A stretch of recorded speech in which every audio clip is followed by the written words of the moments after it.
منا، کیا تو ہمیں اس کی وجہ سے ہلاک کرتا ہے جو ہم میں سے بیوقوفوں نے کیا ہے۔ بیوقوفوں کے فعل سے مراد بچھڑے کی عبادت بھی ہو سکتی ہے، مگر زیادہ واضح بیوقوفی موسیٰ علیہ السلام سے اللہ تعالیٰ کو صاف دکھانے کا مطالبہ، یعنی یہ تھی ان کی بیوقوفی کہ موسیٰ علیہ السلام سے مطالبہ کر رہے ہیں کہ اللہ تعالیٰ دکھا ہمیں کہ اللہ کو دیکھیں ہم، یہ بیوقوفی تھی ان کی، اس لیے ان کو صفہاء جو ہے نا کہا گیا ہے۔ تو موسیٰ علیہ السلام نے کہا کہ اے میرے رب، کیا تو ہم میں سے بیوقوف لوگوں کے فعل کی وجہ سے سب کو ہلاک کر دے گا؟ ان ہی الا فتنتک، نہیں ہے یہ مگر تیری آزمائش، تضل بہا من تشاء وتہدی من تشاء، تو جس کو چاہتا ہے جس کے ساتھ تو گمراہ کرتا ہے جسے چاہتا ہے، اور ہدایت بخشتا ہے جسے چاہتا ہے۔ وتہدی من، انت ولینا، تو ہمارا مددگار ہے۔ فاغفر لنا ورحمنا، لہذا تو ہمیں بخش دے اور ہم پر رحم کر۔ وانت خیر الغافرین، اور تو بخشنے والوں میں سب سے بہتر بخشنے والا ہے، سب سے بہتر بخشنے والا ہے۔ یہ جو ہے نا ان ہی اللہ فتنتوں کا، یعنی جنہوں نے بچھڑے کی پوجا کی یا تجھے آنکھوں سے دیکھنے کا مطالبہ کیا، یہ دونوں ہو سکتے ہیں۔ ہے یا حقیقت میں یہ سب کام تیری طرف سے ایک آزمائش تھے، تو جس طرح چاہتا ہے امتحان لیتا ہے۔ یعنی ادھر بنی اسرائیل کو پیچھے آزمایا، امتحان لیا ان کا، بچھڑے کے ساتھ آزمایا ان کو کہ بھلا کون اس کی عبادت کرتا ہے، کون اس کی تردید کرتا ہے۔ وہ امتحان تھا ادھر ان کا امتحان یہ۔ تو اس امتحان کے اندر پھر دو ہی صورتیں ہوتی ہیں نا، بعض کامیاب ہو جاتے ہیں امتحان کے اندر اور بعض ناکام ہوتے ہیں۔ تو ابن کثیر کے اندر یہ لکھا ہوا ہے، اور اس دعا کے بعد جو ہے نا اللہ تعالیٰ نے انہیں دوبارہ زندہ کر دیا تھا۔ ثم بعثناکم من بعد موتکم، یہ سورہ بقرہ کے اندر 56 نمبر آیت کریمہ میں ہے۔ ثم بعثناکم من بعد موتکم لعلکم تشکرون، تو زندہ کر دیا تھا۔ موسیٰ علیہ السلام کی دعا تھی نا، تو اللہ نے قبول فرما لی، ان کو زندہ کر دیا۔ پھر وہ گئے واپس ادھر، تو موسیٰ علیہ السلام نے اس وقت جو دعا کی تھی وہاں، یہ فاغفر لنا ورحمنا وانت خیر الغافرین، اور یہ دعا کی وَاکْتُبْ لنا فی ہذہ الدنیا حسنہ، اور ہمارے لیے اس دنیا میں بلائی لکھ دے، وفی الآخرۃ، اور آخرت میں بھی، انا ہدنا الیک، بے شک ہم نے تیری طرف رجوع کیا ہے۔ قال عذابی اصیب بہ من اشاء، اللہ نے فرمایا میرا عذاب میں اسے پہنچاتا ہوں جسے چاہتا ہوں، ورحمتی واسعت کل شیء، اور میری رحمت نے ہر چیز کو گھیر رکھا ہے۔ میری رحمت نے، یعنی عذاب جو ہے نا وہ صرف کافروں اور نافرمانوں کے لیے ہے، مخصوص ہے۔ تو یہ ان میں سے جن کو اللہ تعالیٰ سزا دینا چاہتا ہے، عذاب دینا چاہتا ہے، میرا عذاب تو ان لوگوں کے لیے ہے، نافرمانوں کے لیے۔ تو یہ عذاب دینا بھی اللہ تعالیٰ کی صفت ہے اور رحمت کرنا بھی اللہ تعالیٰ کی صفت ہے، لیکن ان دونوں میں سے یہ رحمت صفت جو ہے نا اس کو غلبہ ہے، یہ ان رحمتی واسعت کل شیء، اور اسی طرح ان رحمتی غلبت غضبی، یہ حدیث ہے، یا تسبق غضبی، کئی روایتیں موجود ہیں اس کے بارے میں۔ تو یہ فعل ہے اللہ تعالیٰ کا، یعنی عذاب دینا بھی اللہ کا فعل ہے اور رحمت کرنا بھی اللہ تعالیٰ کا فعل ہے۔ تو یہ رحمت کے ساتھ ہی دنیا کا نظام جو ہے نا یہ چل رہا ہے، پوری کائنات کا نظام۔ اگر یہ رحمت نہ ہو تو یہ نظام چل ہی نہیں سکتا تھا۔ اس میں جو ہے نا کلّا شے کے اندر کافر بھی آ جاتے ہیں۔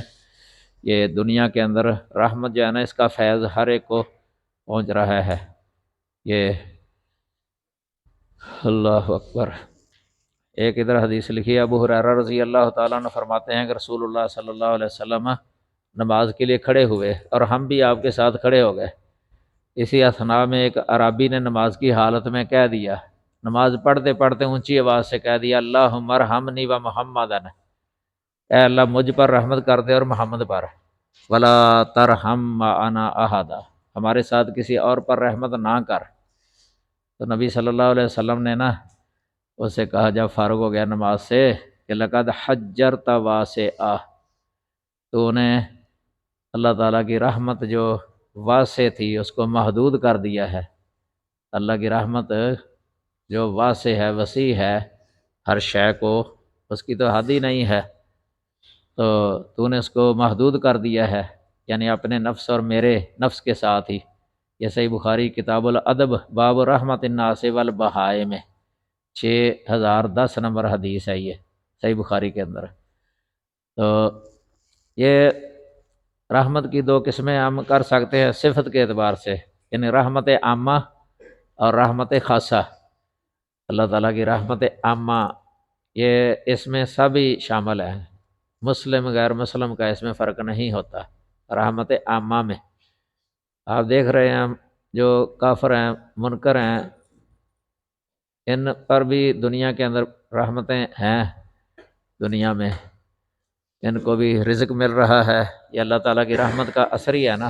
بارشیں بھی ہو رہی ہیں، ان پر بھی ان کی زمینیں اناج اگاتی ہیں، لباس بھی ان کو ملے ہوئے ہیں دنیا کے اندر۔ آنکھیں جو دی ہیں اللہ نے ان کو، یہ اعضاء صحیح سلامت، آنکھیں، ناک، کان وغیرہ، زبان بولنے کے لیے، یہ اس طرح ان کے بچے اور ان کو جانور بھی دیے ہیں، نعمتیں کتنی ہیں ان پر، یہ رحمت کے آثار ہی ہے نا۔ یہ ان کے لیے بھی، مسلمانوں کے لیے بھی ہیں، بلکہ ان کے لیے زیادہ ہی ہوتی ہیں بسا اوقات، یہ مال دنیا کا وفر ہوتا ہے ان کے پاس، دنیاوی نعمتیں، یہ اس کی رحمت کے آثار ہے جو عامہ رحمت ہے۔ ایک رحمت خاصہ ہوتی ہے، وہ اہل ایمان کے ساتھ ہے، وہ آگے ہے، یہ جو بیان کی ہے، فَسَأَكْتُبُهَا لِلَّذِينَ يَتَّقُونَ وَيُؤْتُونَ الزَّكَاةَ، یہاں رحمت خاصہ مراد ہے، یہ خاص رحمت ہے، لِلَّذِينَ يَتَّقُونَ، اس میں یہ جو ہے نا قید لگا دی ہے۔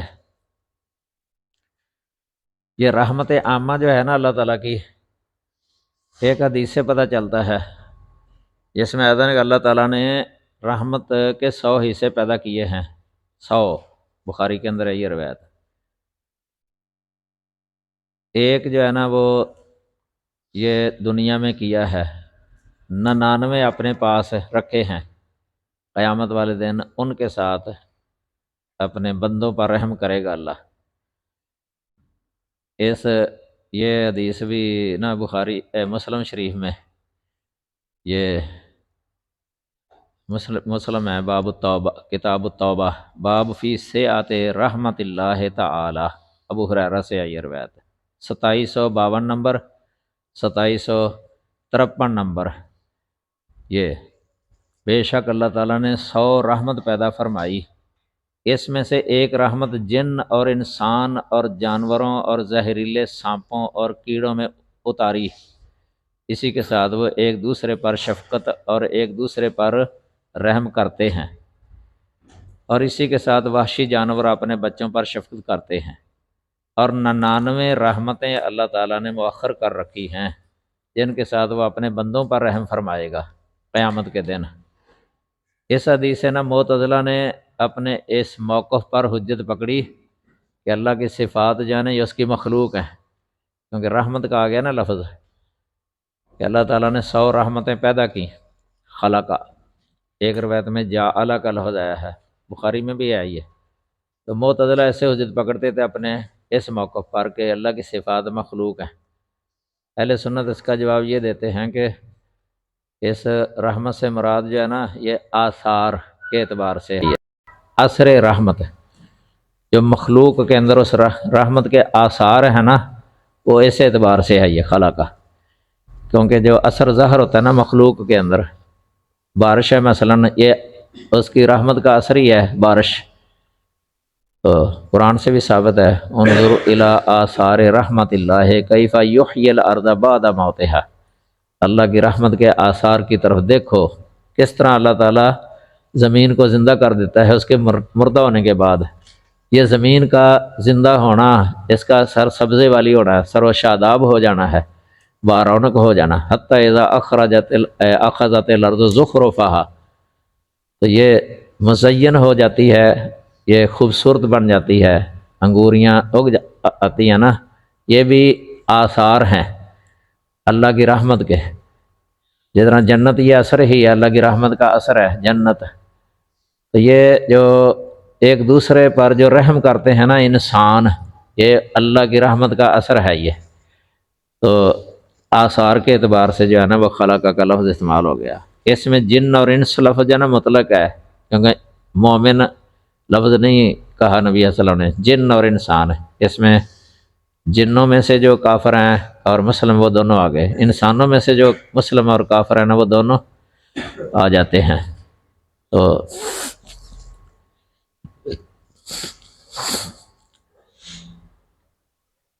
ایک روایت میں یہ بھی آتا ہے کہ یہ بخاری میں آتی ہے کہ گھوڑی جو ہے نا اپنے بچے سے اپنا پاؤں اٹھا لیتی ہے، گھوڑی اپنے بچے سے اپنا پاؤں اٹھا لیتی ہے، یعنی چل رہی ہو نا، آگے بچہ بیٹھا ہوا ہو اس کا، تو وہ اس کے اوپر پاؤں رکھ کے نہیں آگے گزرتی، بلکہ وہاں آ کے اپنا پاؤں اوپر اٹھا کے نا آگے رکھتی ہے کہ بچہ نیچے نہ آ جائے۔ یہ رحمت ہے، جس طرح ماں کے دل میں اس رحمت کا اثر زیادہ ہی ہے اپنے بچوں پر، انسانی ماں ہو یا حیوانی ماں ہو، وہ اپنے بچے کی پرورش کرتی ہے، اس کے دل میں جو ہے نا رحم بھی ہوتا ہے اور محبت بھی ہوتی ہے، بہت زیادہ والہانہ جو ہے نا محبت ہوتی ہے۔ یہ فعلی صفات کے ساتھ مشیت آ جاتی ہے، قولی جو ذاتی صفت ہے نا اس کے ساتھ یہ نہیں آتی، یعنی ادھر اس طرح تو نہیں کہہ سکتے اذا شاء علم و اذا شاء لم یعلم، علم ہے نا، ادھر یہ نہیں کہہ سکتے، یا اذا شاء قدر اذا شاء لم یقدر، یہ نہیں کہہ سکتے کیونکہ وہ ذاتی صفت ہے۔ یہ جو فعلی صفت ہوتی ہے نا اس میں اس طرح کہہ سکتا ہے بندہ، اذا شاء رحمہ و اذا شاء لم یرحم، یا من شاء رحمہ من شاء لم یرحم، اس طرح من شاء عذب من شاء لم یعذب، اس طرح بندہ ادھر کہہ سکتا ہے فعلی صفت میں، اختیاری صفت بھی کہتے ہیں فعلی کو۔ ادھر رحمہ بھی یہ جو ہے نا یہ فعلی صفت ہے، تو مشیت کے اعتبار سے فعلی ہوگی نا، تو باقی فی نفس ہی یہ جو ہے نا نوع کے اعتبار سے یہ ازلی صفت ہے، کیونکہ اللہ تعالیٰ کی جتنی بھی صفات ہیں نا ازل ہی سے اللہ تعالیٰ ان کے ساتھ متصف ہے، یعنی یہ نہیں ہے کہ پہلے صفت بالکل نہیں تھی اللہ تعالیٰ کے اندر، بعد میں حاصل ہوئی ہے۔ جس طرح یہ کرامیاں کہتے تھے محمد بن کرام کے متبعین مرجیہ، کہ صفت کلام اللہ تعالیٰ کی یہ پہلے نہیں تھی، پہلے ناممکن تھی، ممتنع تھی، بعد میں ممکن بن گئی، یہ حاصل کی اللہ تعالیٰ نے، بعد میں حاصل ہوئی ہے اللہ کے لیے۔ جہمیہ بھی یہ کہہ دیتے تھے، کئی جہمیہ تو ویسے ہی یہ انکار کرتے تھے کہ اس کی صفت ہے ہی نہیں ہے، یا کہہ دیتے تھے صفت کے ساتھ مخلوق لفظ بول دیتے تھے کہ یہ مخلوق ہے، پیدا کی اس نے، اس سے بھی یہی نکلتا ہے وہ پہلے نہیں تھی بعد میں ہوئی ہے۔ جب پیدا کی کہہ دیتے ہیں نا کہ صفت مخلوق ہے، تو مخلوق بعد میں ہی ہے نا۔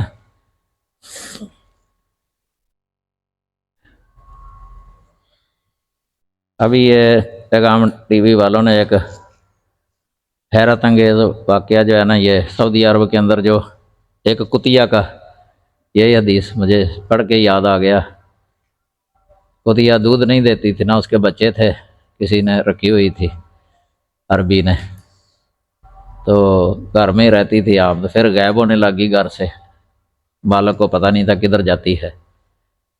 تو ایک دن اس نے تحقیق کرنے کے لیے جب نکلی ہے نا تو پیچھے پیچھے گیا کہ جاتی کدھر ہے، تو جنگل کے اندر چلی گئی، دور دراز کسی غار تھی ادھر، غار کے اندر کوئی گڑھا تھا، اس کے اندر چھوٹے چھوٹے بچے تھے، وہ بھیڑیے کے مادہ کے، تو ان کو دودھ پلا رہی تھی وہ، حالانکہ دودھ اس کے اندر ہے ہی نہیں تھا بالکل، پہلے نہ بچے تھے اس کے، تو دودھ پلا رہی ہے ان کو۔ تو پلا کے نہ پھر گھر آئی ہے، اسی طرح وہ پھر نہ وہیں جاتی تھی، دودھ پلا کے گھر آ جاتی تھی۔ یہ ابھی واقعہ آیا ہے، پیغام ٹی وی والوں نے دیا ہے، اس کی ویڈیو بنی ہوئی ہے۔ کئی واقعات اللہ تعالیٰ کی قدرت کے اس طرح کے ظاہر ہوتے رہتے ہیں، حیرت انگیز ہی۔ اس وقت پتہ چلتا ہے کہ اللہ تعالیٰ کی رحمت جو ہے نا، یہ اس کے جو آثار ہیں کتنی ہے، جس پر اللہ یعنی جس کو اللہ رکھنا چاہے نا، یہ بھی رکھنا اس کا رحمت ہی ہے نا، کہ ان بچوں کی وہ ماں تو ہو سکتا ہے کسی دوسرے بڑے جانور نے مار دی ہوگی، تو وہ اللہ نے اس کے دل میں یہ ڈالی کہ ان کو دودھ دینا ہے، تو دودھ بھی اللہ نے پیدا کر دیا ہے۔ حیرت انگیز ہے یہ واقعہ، معجزانہ جس کو کہا جا سکتا ہے۔ ماضی کے اندر بھی اس طرح کے واقعات ہوتے رہے ہیں، ماضی کے اندر یہ نا، میں نے ادھر ایک لکھا ہے نا مقالات، اس میں کچھ لکھے تھے اس طرح کے۔ حافظ ابن کثیر نے البدایہ والنہایہ کے اندر جو ہے نا یہ واقعہ نقل کیا ہے۔ یہ جو 7 جلدوں میں ہے نا البدایہ والنہایہ، پرانا نسخہ، اس کی 13ویں جلد ہے، یہ 13ویں جلد۔ تو اس میں 600 یعنی 87 ہجری کا واقعہ ہے، یہ 687 ہجری کا۔ اس کتاب سے جو ہے نا اگر صفحہ نہ بھی معلوم ہونا تو تاریخ کے حساب سے بندہ خود بھی نکال لیتا ہے، جون سا نسخہ سامنے آ جائے۔ اردو کے اندر بھی ہے ویسے تاریخ، ابن کثیر سے مشہور ہے، یہ 20 جزوں کے اندر ہے، یہ 14 جلدیں ہیں 20 جزوں کے اندر۔ تو اردو کے اندر 7 جلدیں ہیں، ایک ایک جلد کے اندر 2 جز ہیں۔ اس میں انہوں نے یعنی 687 کے جو حالات اور واقعات ہیں نا، ایک واقعہ یہ لکھا کہ ایک نیک بزرگ عز الدین عبدالعزیز بن عبد المنعم بن سیقل حرانی، حران جو ہے نا یہ شیخ الاسلام ابن تیمیہ کا علاقہ ہے، پدیشی حران۔ 594 686 میں وفات پائی ہے انہوں نے، عز الدین عبدالعزیز نے۔ ان سے نقل کیا، کہتے ہیں کہ میں ایک دفعہ مصر کی ایک قلیوب نامی بستی میں تھا۔ یہ مصر کی بستی ہے کوئی کلیوب، اور میرے سامنے گندم کا ڈھیر لگا ہوا تھا۔ اچانک ایک بھیڑ اڑتا ہوا آیا، بھیڑ جس کو عربی میں زنبور کہتے ہیں نا، جو ڈس لیتا ہے، کھکھر لگی ہوتی ہے اس کے ڈس لے تو وہ جلن شروع ہو جاتی ہے۔ ڈیمو پتہ نہیں کیا کہتے ہیں پنجابی میں، بھونڈ بھی کہہ دیتے ہیں، بھونڈ۔ یہ بھیڑ اڑتا ہوا آیا تو اس نے ایک دانہ اٹھایا اور اٹھا کر لے گیا، پھر دوبارہ آیا، پھر ایک دانہ اٹھایا اور وہ لے کے چلا گیا، پھر اسی طرح تیسری بار آیا، دانہ اٹھا کے لے گیا، تو پھر چوتھی دفعہ آیا، دانہ اٹھا کے لے گیا۔ کہتے ہیں کہ جب میں نے اسے اس طرح دانے اٹھاتا ہوا دیکھا نا، بار بار آتا ہے لے جاتا ہے، تو میں اس کا پتہ لگانے کے لیے اس کے پیچھے چلا کہ کدھر جاتا ہے، کہ دانے کہاں رکھتا ہے یہ۔ میں وہاں پہنچ گیا جہاں وہ جاتا تھا، کیا دیکھتا ہوں کہ وہاں ایک نبینہ چڑیا ہے، اور یہ بھیڑ گندم کے دانے اس کے منہ میں ڈالتا ہے اور وہ کھاتی جاتی ہے۔ نبینہ چڑیا تھی کسی گھونسلے کے اندر، یعنی اس کی آنکھیں جو ہے نا وہ یا تو خراب ہو گئی تھی یا اس کی آنکھیں نہیں تھیں، تو یہ اس کو کھلاتا تھا۔ پھر آگے لکھا سبحان اللہ و بحمدہ۔ یہ واقعہ شیخ دکتور مصطفیٰ سبائی نہیں ہے، جن کی کتاب ہے مکانۃ السنہ فی تشریح السنۃ و مکانتھا، یہ عام درسی وفاق کے اندر بھی آئی ہے نصاب میں۔ انہوں نے ایک اور کتاب بھی لکھی ہے القلائد من فرائد الفوائد، اس کے 160 صفحے میں یہ واقعہ لکھا ہے، البدایہ والنہایہ سے نقل کیا ہے۔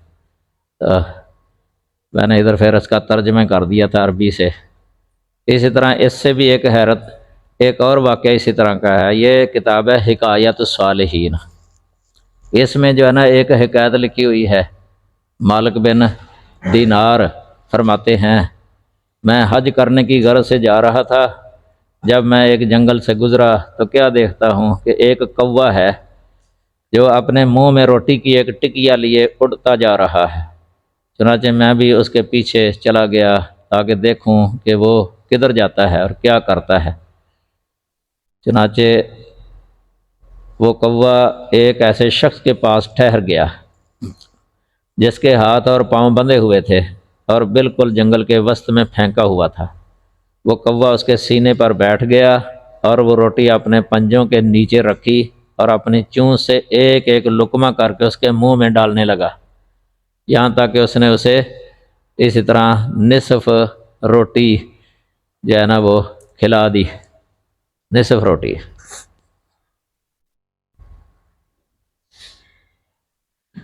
یہ نصف روٹی جو ہے نا کھلا دی، پھر وہ اڑ کر چلا گیا اور کچھ دیر غائب ہی رہا، پھر حاضر ہوا اور اس کا منہ پانی کے ساتھ بھرپور تھا۔ وہ پانی اس نے اس کے حلق میں بہا دیا، پھر لقمہ بقیہ روٹی بھی اسی طرح ٹکڑے ٹکڑے کر کے اس کے منہ میں ڈال دی، حتیٰ کہ ساری روٹی ختم ہو گئی۔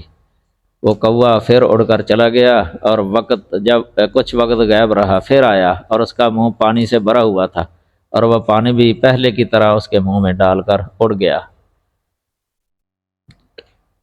مالک فرماتے ہیں، مالک بن دینار جو ہے نا، یہ راویہ سے ستہ کے روات میں سے، کہ میں نے اس شخص کے قریب ہو کر دریافت کیا کہ من انت یا ھذا، اے شخص تو کون ہے؟ ما قصہ تو کا، تیرے ساتھ کیا بیتی، تیرا قصہ کیا ہے، بیان کر۔ اس نے کہا کہ میں اپنے قافلے کے ساتھ حج کرنے کی خاطر آ رہا تھا، اس جگہ ہمیں ڈاکوؤں نے لوٹ لیا تھا، ہمارے قافلے سے تمام اموال چھین لیے اور بعض کو قتل بھی کیا اور مجھے باندھ کر اس حالت میں چھوڑ کر چلے گئے جیسا کہ آپ دیکھ ہی رہے ہیں۔ چنانچہ میں 3 دنوں سے بھوکا پیاسا ادھر پڑا ہوا ہوں، نہ کچھ کھایا نہ پیا، حتیٰ کہ بھوک اور پیاس کی شدت سے میں نڈال ہو چکا تھا۔ میری موت کا وقت بالکل قریب آ چکا تھا۔ اس بے قراری اور لاچاری کے عالم میں نے آسمان کی طرف اپنی نگاہ اٹھائی اور میں نے کہا، یا غیاث المستغیثین، یا غیاث المستغیثین اغث عبدک الضعیف المنقطع۔ یہ استغاثہ ہو گیا نا، اے فریادیوں کی فریاد سننے والے اور ان کی فریاد کو پہنچنے والے، اپنے اس کمزور بندے کی فریاد بھی سن لے جس کے زندگی کے گزارنے کے تمام ذرائع منقطع ہو چکے ہیں۔ المنقطع کا معنی منقطع ہو چکے ہیں۔ تو فرماتے ہیں کہ جب میں نے اب اللہ تعالیٰ سے استغاثہ کیا تو اللہ تعالیٰ نے یہ کوا میری خدمت کے لیے بھیج دیا۔ یہ کوا صبح و شام میری خبر گیر کرتا ہے، مجھے سیر ہو کر کھلا دیتا ہے اور پانی سے بھی سیراب کر دیتا ہے، پھر چلا جاتا ہے۔ مالک فرماتے ہیں کہ میں نے اس شخص کو کھول دیا اور ہم اکٹھے حج کے لیے چلے گئے۔ یہ حکایات الصالحین عربی نسخہ ہے، اس کا 83-84 صفحہ ہے، باب نمبر 17 ہے۔ الباب السابع عشر فی حکایات المضطرین و اغاثاتہم، یہ عنوان ہے اس کا باب کا، 17 نمبر باب، یہ فی حکایات المضطرین و اغاثاتہم، حکایات الصالحین عربی۔ میرے پاس ویسے بہت پرانا نسخہ ہے اس کا، بہت زیادہ پرانا اور باریک سا ہے، اور اس کے شروع والے کچھ صفحے میرا خیال مفقود ہیں، تو اس کتاب کے اندر یہ واقعہ لکھا ہوا تھا۔ اس طرح کے کئی واقعات امت کے اندر یہ واقع ہوتے رہتے ہیں، اللہ تعالیٰ کی قدرت کی نشانیاں ظاہر ہوتی ہیں۔ یہ ایسے لوگوں کے لیے خاص طور پہ جو اللہ پر ایمان نہیں رکھتے یا اللہ کے ساتھ جو شریک ٹھہراتے ہیں، یہ دیکھ لیں استغاثہ ہی ہے ایسے موقع پر۔ قرآن میں بھی آتا ہے، من یجیب المضطر اذا دعاہ ویکشف السوء ویجعلکم خلفاء الارض االہ مع اللہ قلیلا ما تذکرون، سورہ نمل۔ اس طرح بہت سارے واقعات ہیں، یہ اس میں پورا مقالہ ہے یہ میرا، اس میں کئی اور بھی واقعات ہیں اضطراری مضطرین کا۔ مشکل کشا اللہ کے علاوہ کوئی مشکل کشا نہیں ہے دنیا کے اندر۔ قرآن میں آتا ہے وَكَأَيٍّ مِّنْ آیَةٍ يَمُرُّونَ عَلَيْهَا وَهُمْ عَنْهَا مُعْرِضُونَ، سورہ یوسف۔ کتنی ہی نشانیاں ہیں زمین کے اندر جن پر گزر جاتے ہیں، جن کے پاس سے لوگ گزر جاتے ہیں لیکن اعراض کرتے ہوئے، یعنی اس سے وہ سبق نہیں لیتے اور دیکھ کے بھی نہیں سمجھتے، لوگ غفلت میں اس طرح پڑے ہوئے ہیں، غافل۔ یہ واقعہ اسی مناسبت سے جو ہے نا، یہ دو واقعہ میرے ذہن میں آئے تھے۔ یہ جو میرے بیٹے نفیس نے مجھے دکھایا جب گھر گیا تھا نا، یہ واقعہ کتیا کے بارے میں، اس وقت ہی میرے ذہن میں آیا یہی واقعہ، بھیڑ والا اور یہ کوے والا۔ یہ اللہ کی قدرت کی نشانی ہے حقیقت میں۔ اہل ایمان کا تو ایمان بڑھ جاتا ہے سن کے یا دیکھ کے، ایمان والے ایمان کے اندر زیادہ ہو جاتے ہیں، لیکن جو دوسرے ہوتے ہیں لوگ، وہ ہدایت نہیں پکڑتے، شرک کرنے والے بھی اس طرح توجہ نہیں دیتے۔ اب ایسی صورتحال کے اندر کوئی مدد کرنے پر قادر نہیں ہے، اللہ تعالیٰ مسبب الاسباب ہے، وہ جس طرح چاہے سبب بنا دیتا ہے۔ من یتق اللہ یجعل لہ مخرجا، اللہ سے جو تقوی ڈر جاتا ہے، تقوی اختیار کرتا ہے، اللہ اس کے لیے نکلنے کا کوئی راستہ بنا دیتا ہے۔ تو یجعل لہ من امرہ یسرا، اس کے معاملہ آسان کر دیتا ہے اللہ تعالیٰ۔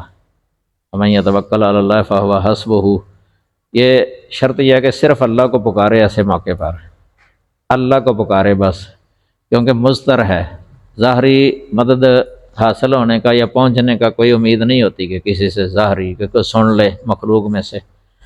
اللہ تعالیٰ چونکہ سمیع علیم ہے، وہ ہر شے کو جاننے والا، سننے والا ہے، اور مجیب الدعوات بھی ہے وہی اللہ، اسی سے ہی دعا کی جائے ایسے موقع پر۔ جو لوگ شرک کرتے ہیں نا ایسے موقع پر، یہ پھر بہت بڑی بدبختی ہے انسان کے لیے۔ بہرحال موسیٰ علیہ السلام نے یہ کہا کہ اللہ تعالیٰ نے موسیٰ علیہ السلام سے کہا، یہ فَسَأَكْتُبُهَا لِلَّذِينَ يَتَّقُونَ، پہلی رحمت عامہ سے ہی واسعۃ کل شیء، یہ جو ہے نا ایک خاص رحمت ہے، یہ متقین کے لیے ہے اور جو زکوٰۃ ادا کرتے ہیں ان کے لیے، وَالَّذِينَ هُمْ بِآيَاتِنَا يُؤْمِنُونَ، اور ان کے لیے جو اور وہ جو ہماری آیتوں کے ساتھ ایمان رکھتے ہیں یا لاتے ہیں اللہ تعالیٰ کی آیات۔ یہ بھی تو آیات میں داخل ہے نا، اس طرح کی یہ جو واقعات سنائے ہیں اللہ تعالیٰ کی۔ پہلے بتایا تھا آپ کو آیات کونیہ عیانیہ، آیات کونیہ عیانیہ، جن کو انسان اپنی آنکھوں سے دیکھ رہا ہوتا ہے، ان سے استدلال کر کے ان کے خالق تک پہنچنا، خالق کی معرفت حاصل کرنا۔ دوسری آیات مطلوعہ مسموعہ، یہ قرآنی آیات مقروءہ جن کی تلاوت کی جاتی ہے، ان سب پر ان کا ایمان ہے۔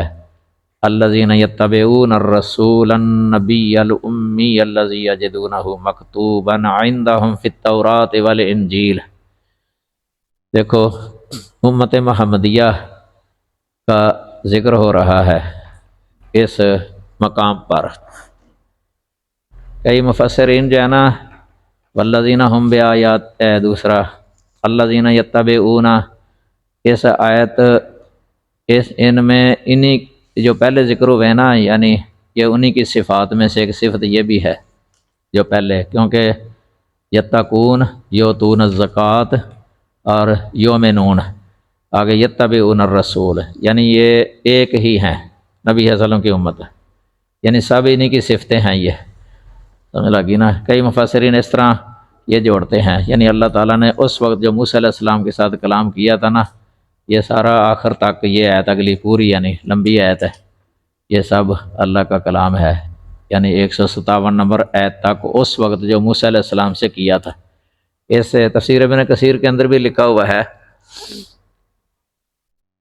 کئی مفسرین جو ہے نا اس کو منفصل سمجھتے ہیں اس کو، یعنی یہاں تک یہ کلام تھا جو اس وقت ہوا تھا موسیٰ علیہ السلام کے ساتھ، والذین ہم بآیاتنا یؤمنون، یہ بعد والا جو ہے نا یہ یعنی علیحدہ ہے اس سے، یعنی یہ نبی صلی اللہ علیہ وسلم پر جو وحی آئی ہے نا اس میں ہے یہ، تو جو کلام یعنی یہ موسیٰ علیہ السلام کے ساتھ یہ نہیں ہوا تھا الذین یتبعون، لیکن دو رائے ہیں یہ، اگر یہ پہلے کے ساتھ جوڑا جائے نا پھر یہاں مستقبل کا معنی یہاں بھی کرنا مناسب ہے، یہ یعنی جو پیروی کریں گے یہ ترجمہ بن سکتا ہے، کیونکہ موسیٰ علیہ السلام سے اللہ تعالیٰ فرما رہے ہیں نا، تو ابھی امت محمدیہ اس وقت تو آئی نہیں، وہ بعد میں آئی ہے نا، اس لیے مستقبل والا معنی زیادہ مناسب ہوگا اس جگہ پر۔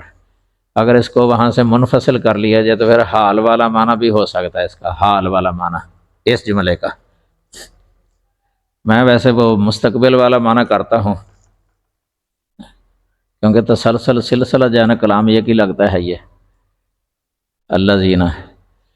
تو اگر دوسرا بھی کر لیا جائے تو کوئی حرج نہیں ہے، یعنی حال والا معنی، یعنی اس کے ساتھ ہی اللہ تعالیٰ نے یہ آیت ادھر، کیونکہ جبرائیل نبی صلی اللہ علیہ وسلم کو بتا دیا کرتے تھے جب آیتیں ہوتی تھی کہ یہ آیت کہاں رکھنی ہے، یعنی کس جگہ پر رکھنی ہے، یہ آیت لکھوا دیتے تھے، بتا دیتے تھے۔ تو نبی علیہ السلام زید بن ثابت کو آگے بتا دیتے تھے، کاتب وحی رضی اللہ عنہ، کہ یہ فلاں صورت کی فلاں آیت کے بعد رکھنی ہے یہ۔ اس طرح بھی ہو سکتا ہے کہ یہ اس سے منفصل ہو۔ تفسیر ابن کثیر کے اندر کافی یہ نبی صلی اللہ علیہ وسلم کا لکھا ہوا ہے پہلی کتابوں کے اندر، جو آپ کا تذکرہ ہے واقعات ہے۔ الذین یتبعون الرسول، اذان کا ہو گیا ٹائم ہے، چلو سبحانک اللہم و بحمدک، اشہد ان لا الہ الا انت، استغفرک و اتوب الیک۔